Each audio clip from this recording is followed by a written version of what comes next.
there were multiple instances of accusations against you about drinking on the job. All anonymous, all false, all refuted by my colleagues who I worked with for 10 years at 6 a.m. to 9 p.m. and everything. The challenge here for me, Mr. Hegseth, only is when there is discussion about personal challenges and you admittedly had issues with heavy drinking.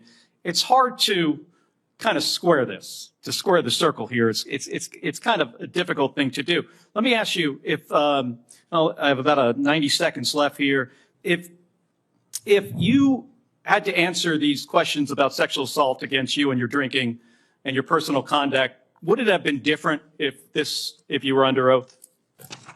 Reports have begun circulating that some Republican senators now say Pete Hegseth might not have secured confirmation if the vote were held today, while concerns about leadership decisions have also been attributed to figures like J.D. Vance, particularly regarding how tensions involving Iran are being handled, and at the same time, Mark Kelly has taken legal action in federal court tied to conditions affecting service members, where even basic resources have reportedly become a point of frustration and in some cases ridicule among troops, yet for many observers, none of this feels entirely unexpected because similar concerns were raised long before Hegseth stepped into the role, including during a congressional hearing where he was questioned directly about past allegations, ranging from claims of inappropriate conduct at events to accusations involving alcohol use while on duty, and despite the seriousness and variety of those claims, his response remained consistent each time, dismissing them as anonymous smears without offering detailed clarification,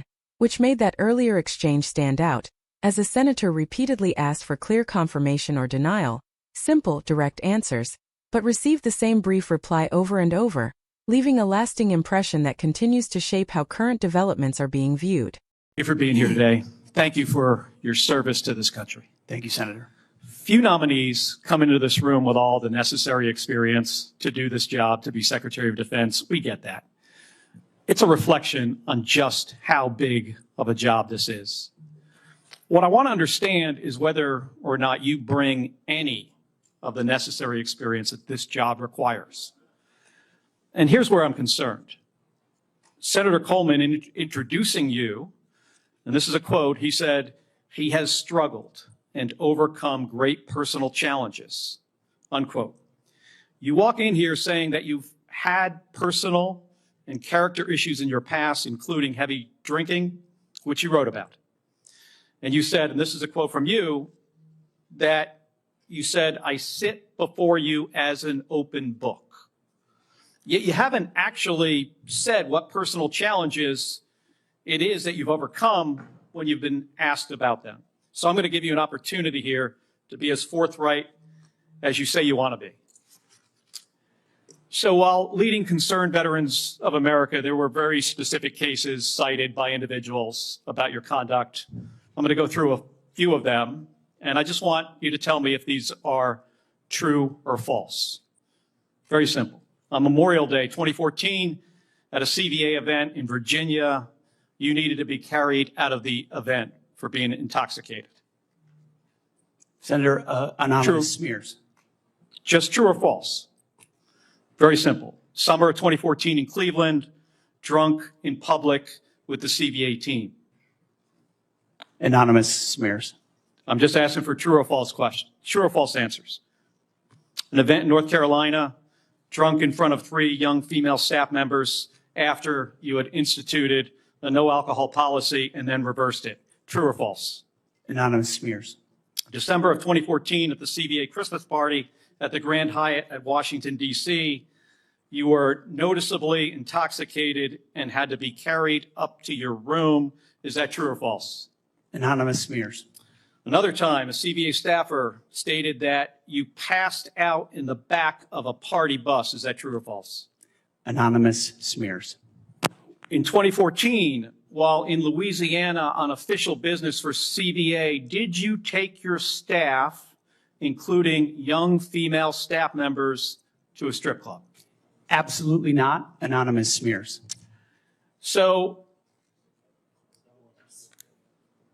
is it accurate that the organization reached a financial settlement with a female staffer who claimed to be at a strip club with you, and there was a colleague who attempted to sexually assault her. Was there a financial settlement? Senator, I was not involved in that. I don't know the nature of how that played out. But you understand there was a financial settlement for a young female staffer who accused another member of the organization, not you, of sexual assault in a strip club. We have multiple statements on the record referring to that. But you claim you were not there when that occurred. Absolutely not.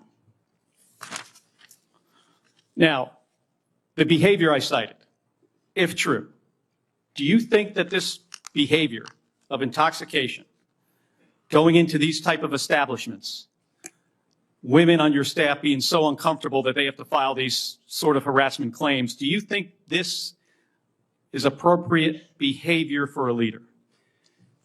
Senator, the overwhelming majority of anyone who's worked for me, including the on-the-record statements that have been submitted to this, with their name on it, on the record, men and women who worked with me every day, are the overwhelming preponderance of evidence that testify to my leadership and professionalism in leading Vets for Freedom and Concerned Veterans for America. Okay. My leadership has been completely impugned on these veterans organizations that did fantastic work. Mr. Hegseth, I'm not even going to go into the And we managed our accusations. financial books with integrity across the board. How many people, everybody who runs a campaign. I have limited time. I'm not going to get into the accusations that come from Fox News. You have some of your Fox News colleagues here.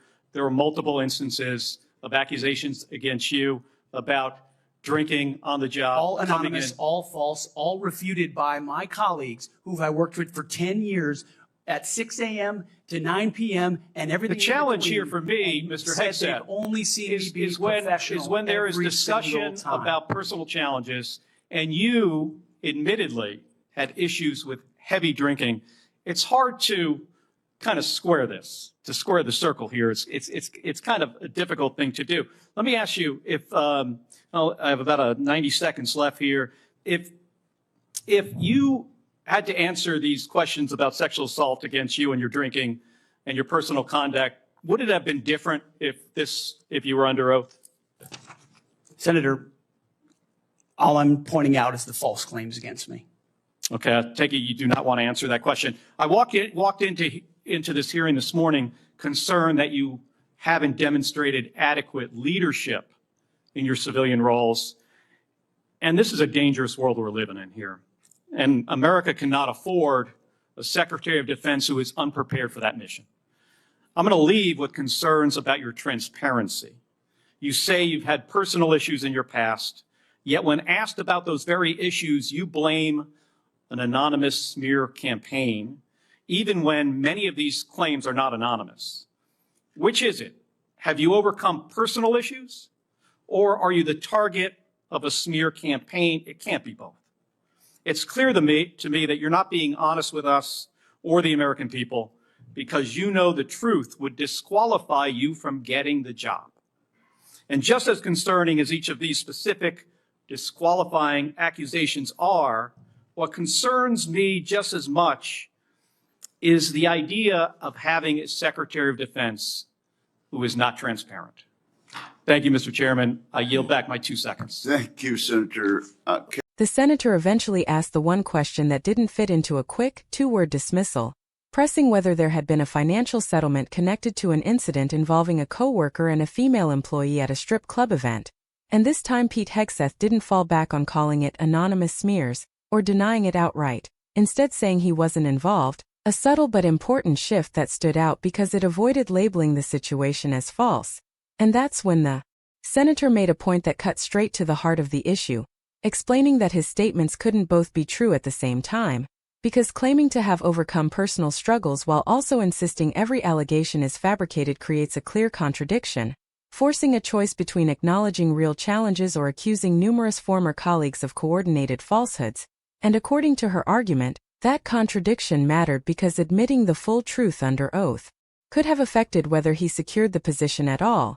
And she went even further by warning that avoiding honest answers might be the very reason he was able to move forward, a prediction that continues to echo as later events unfold. From growing concerns raised by figures like J.D. Vance to legal actions involving Mark Kelly and increasing criticism from members of his own party, including Tom Tillis and Joni Ernst, alongside reports suggesting that some Republican senators now privately believe the outcome of a confirmation vote might be different today.